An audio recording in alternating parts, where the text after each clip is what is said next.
Hello friends, Prayag institute या educational चॅनलमध्ये आपल्या सर्वांचं मनापासून हार्दिक स्वागत आहे. जून 2025 पासून ते सप्टेंबर 2025 या कालावधीमधील क्रीडा क्षेत्रातील महत्त्वाच्या ज्या काही चालू घडामोडी आहेत त्यावरती 30 प्रश्न आपण अवघ्या 10 मिनिटांमध्ये बघणार आहोत. संक्षिप्त स्पष्टीकरण त्याचं आपण देणार सुद्धा आहोत. व्हिडिओ पॉज करून तुम्ही ते एखाद्या वेळेस नोट डाऊन करून घेऊ शकता. ठीक आहे. तर त्यामध्ये जे नवीन असतील त्यांनी चॅनल सबस्क्राईब करायचं आहे, जे जुने असतील त्यांनी शेअर करायचं आहे आणि ज्यांनी दोन्हीही असतील त्यांनी कमेंट करायला मात्र विसरायचं नाही आहे, जेणेकरून तुमच्यासमोर पुन्हा आणखीन नवीन माहितींचे प्रश्न किंवा नवीन घडामोडीवरील प्रश्न लवकरात लवकर घेऊन येण्यासाठी आम्हाला प्रेरणा मिळेल. ठीक आहे. तर वेळ न वाया घालवता आपण आपल्या पहिल्या प्रश्नाकडे जाऊया.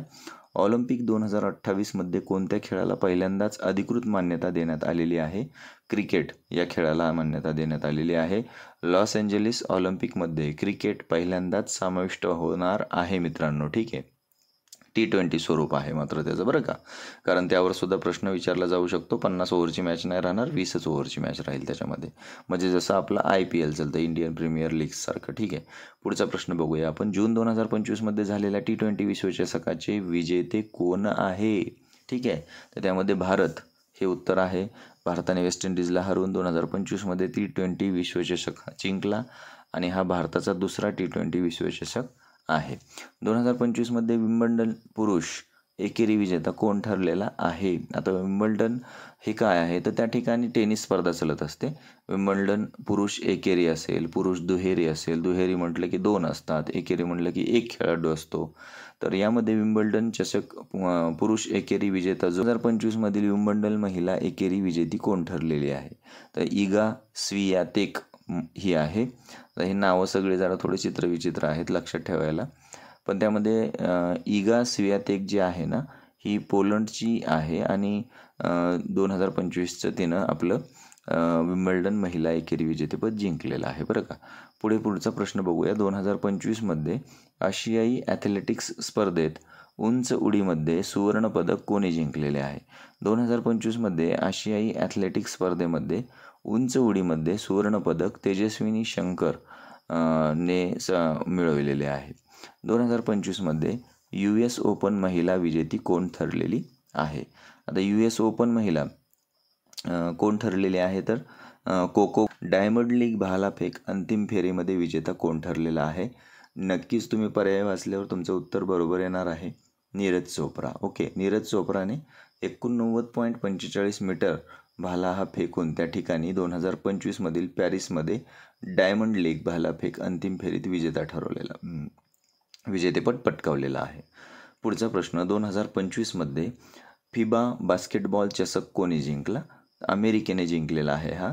पुढचा प्रश्न. 2025मध्ये महिला हॉकी चॅम्पियन्स ट्रॉफी कोणत्या देशाने जिंकलेली आहे? तर ती नेदरलँड यांनी जिंकलेली आहे. म्हणजे महिलांबद्दलची जी हॉकी चॅम्पियन्स ट्रॉफी झालेली होती 2025मध्ये, ती नेदरलँडने जिंकलेली आहे. ठीक आहे. पुढे सप्टेंबर 2025मध्ये झालेल्या कुमार संगकारा क्रिकेट पुरस्कार हा कोणाला मिळाला? तर शुभमन गिल यांना हा पुरस्कार मिळालेला आहे. उत्कृष्ट फलंदाजी म्हणून गिलला वर्षाचा क्रिकेटर हा पुरस्कार त्या ठिकाणी मिळालेला आहे. 2025मध्ये पुरुष हॉकी चॅम्पियन्स ट्रॉफी विजेता कोण आहे? आता महिला हॉकी नेदरलँड होतं, पुरुष हॉकीचं मध्ये बेल्जियम आहे. ओके, लक्षात ठेवायचे. उपांत्य आणि अंतिम फेरीत उत्कृष्ट खेळ दाखवून हा किताब बेल्जियमने मिळवलेला आहे. एशियन चेस चॅम्पियनशिप 2025 विजेता कोण आहे? तर एशियन चेस चॅम्पियनशिपमध्ये रमेश बाबू प्रज्ञानंद हे आहेत. त्यांनी हा किताब जिंकलेला आहे. ओके. 2025मध्ये झालेल्या टूर दी फ्रान्सचा किताब कोणी जिंकला? तर टूर दी फ्रान्सचा जो किताब आहे तो तादेज पोगाचार यांनी सलग दुसऱ्यांदा मिळविलेला आहे. आणि हे पोगाचार जे आहेत हे स्लोव्हेनियाचे आहेत. ठीक आहे. स्लोव्हेनिया. ठीक आहे. अशा आता चित्रविचित्र नावं आहेत, थोडीशी लक्षात ठेवावीच लागणार आहेत. आपल्याला स्पर्धा परीक्षा द्यायची आहे, बरोबर. पुढचा प्रश्न आहे. 2025मध्ये राष्ट्रकुल युवा खेळ कुठे झालेले आहेत? तर राष्ट्रकुल युवा खेळ 2025मध्ये इंग्लंडमध्ये झालेले आहेत आणि भारतातील खेळाडूंनी उत्तम कामगिरीसुद्धा त्यामध्ये केलेली आहे. 2025चे UN US ओपन पुरुष विजेता कोण ठरलेला होता? जसं आपण या अगोदर मित्रांनो US ओपनची लेडीज आपण त्या ठिकाणी बघितलेली होती. त्या महिलेचं नाव होतं कोको गॉफ. ओके, अमेरिकेची होती. आणि आता US ओपनचं आपल्याला पुरुषांचं विचारलेलं आहे. ठीक आहे, तर त्यामध्ये जॅनिक सिनर हे आहे आणि हे इटली या देशाचे आहेत. आता इटलीचे सिनर यांनी आपल्या देशाचा मान खूप वाढवलेला आहे का? कारण त्यांचा हा पहिलाच ग्रँड स्लॅम किताब आहे. ठीक आहे. 2025मध्ये एशिया कप क्रिकेट कोणी जिंकलेला आहे? तर मला वाटतं हा प्रश्न डबल आलेला आहे आपला. तर हा किताब भारताने जिंकलेला आहे. ठीक आहे. पुढे 2025मध्ये जागतिक ॲथलेटिक्स स्पर्धेत भारताने किती पदके मिळविलेली आहेत? तर जागतिक ॲथलेटिक्स स्पर्धेमध्ये भारताने 3 पदकं मिळविलेली आहेत. जपानमध्ये ही 3 पदकं भारताने मिळवलेली आहेत. जागतिक ॲथलेटिक्स स्पर्धा जपानमध्ये झाली होती. 2025च्या राष्ट्रीय क्रीडा पुरस्कार कोणत्या क्षेत्रातील मनू भाकरला मिळालेला आहे? आता मनू भाकर यांची न्यूज भरपूर आपल्या टी व्हीला देखील आलेल्या होत्या. आता तुम्ही जर थोडंसं आठवण्याचा प्रयत्न केला तर पर्यायाला धरून तुम्ही आठवा की खेळ प्रकार कोणता. आता आपण यापूर्वी देखील क्रीडा प्रकाराशी संबंधित खेळाडू आणि खेळ प्रकार बघितलेले आहेत, पण त्यामध्ये मनू भाकर यांचा समावेश नव्हता. परंतु त्या संबंधितच अशा पद्धतीचा प्रश्न आपल्याला परीक्षेमध्ये येऊ शकतो. तर नेमबाजी हे उत्तर त्या ठिकाणी आहे. आपले मनू भाकर हे नेमबाजी या क्षेत्राशी संबंधित आणि 2025चा राष्ट्रीय क्रीडा पुरस्कार हा नेमबाजी क्षेत्रातील मिळविलेला आहे. 2025मध्ये योगेश्वर दत्तने कोणत्या स्पर्धेत सुवर्णपदक जिंकले? तर जागतिक कुस्ती चॅम्पियन स्पर्धेमध्ये योगेश्वर दत्तने जागतिक पातळीवर हे पदक मिळविलेले आहे. चॅम्पियनशिपमध्ये सुवर्णपदक जिंकलेले आहे. ठीक आहे. पुढचा प्रश्न आहे, सप्टेंबर 2025मध्ये भारताचा कोणता अंडर-17 महिला फुटबॉल संघ सॅफ चॅम्पियनशिपमध्ये विजेता ठरला? तर जो राष्ट्रीय आहे भारताच्या राष्ट्रीय संघाने नेपाळला हरवत हा किताब त्या ठिकाणी जिंकलेला आहे. पुढचा प्रश्न बघूया. 2025मध्ये सिंधूने कोणती बॅडमिंटन स्पर्धा जिंकली? तर त्यामध्ये सय्यद मोदी इंटरनॅशनल हे PV सिंधूने मुंबईमध्ये ही जी स्पर्धा झाली होती ती सय्यद मोदी इंटरनॅशनल ही स्पर्धा जिंकलेली आहे.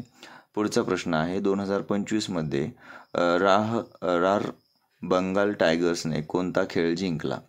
तर त्यामध्ये हॉकी हे जिंकलेलं आहे. महाराष्ट्रातील रार बंगाल टायगर्सने पुरुष हॉकी इंडिया लीग जिंकलेली आहे. 2025मध्ये पुरुषांच्या ड्युरँट कप विजेते कोण ठरलेले आहे? तर ड्युरँट कप विजेते नॉर्थ ईस्ट युनायटेड हे ठरलेले आहेत. नॉर्थ ईस्ट युनायटेड FCने कोलकातामधील अंतिम सामना जिंकला होता. पुढे नंतर कोणत्या खेळाडूला ऑगस्ट 2025मध्ये ICC men's player of the month हा पुरस्कार मिळालेला आहे? तर हा पुरस्कार शुभमन गिल यांना मिळालेला आहे. इंग्लंडमध्ये झालेल्या महत्त्वपूर्ण मालिकेमध्ये सर्वोत्तम कामगिरी म्हणून शुभमन गिल यांना हा पुरस्कार मिळालेला आहे. 2025मध्ये भारताने कुठल्या क्रीडा प्रकारात कमाल 39 पदके जिंकलेली आहेत? तर एशियन शॉर्ट ट्रॅक या क्रीडा प्रकारामध्ये 39 पदके जिंकलेली आहेत. देहरादूनमध्ये शॉर्ट ट्रॅक स्पर्धा या झालेल्या होत्या आणि या एशियन शॉर्ट ट्रॅकमध्ये 39 पदकं भारताने मिळवलेली आहेत. 2025च्या जागतिक युवा आर्चरी चॅम्पियनशिपमध्ये कोणत्या भारतीय खेळाडूला मुख्य पदके मिळालेली आहेत? तर त्यामध्ये बघा, वरील सर्व म्हणजे शर्वरी शेंडे, चिकिता तनिपार्थी, प्रीतिका प्रदीप या सर्वांना हे पारितोषिक मिळालेलं आहे. मुख्य पदकं मिळालेली आहेत.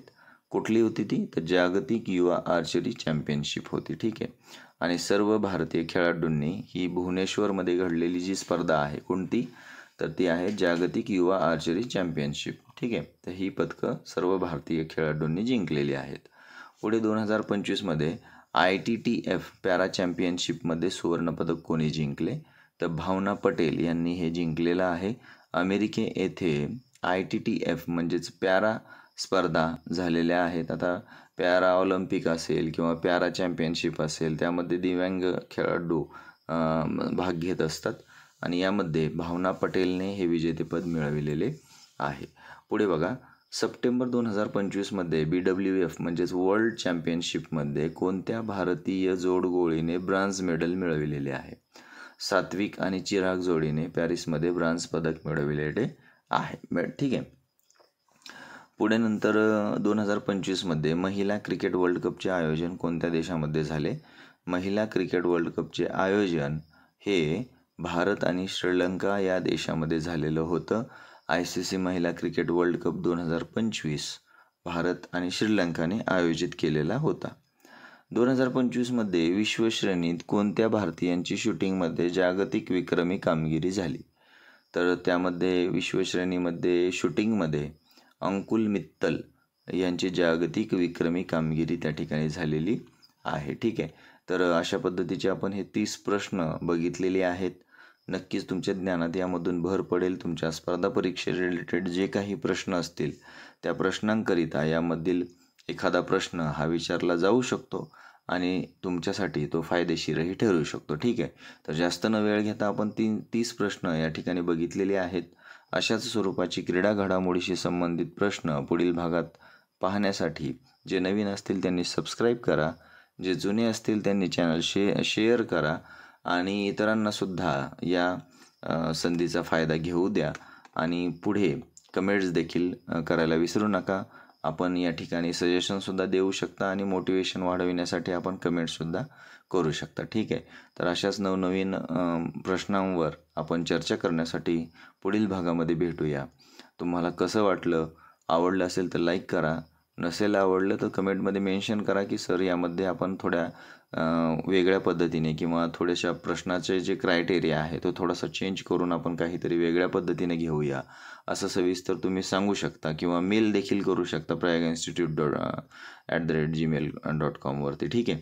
तर नक्कीच आपण पुढील पाठामध्ये भेटूया. तोपर्यंत have a nice day. Bye bye and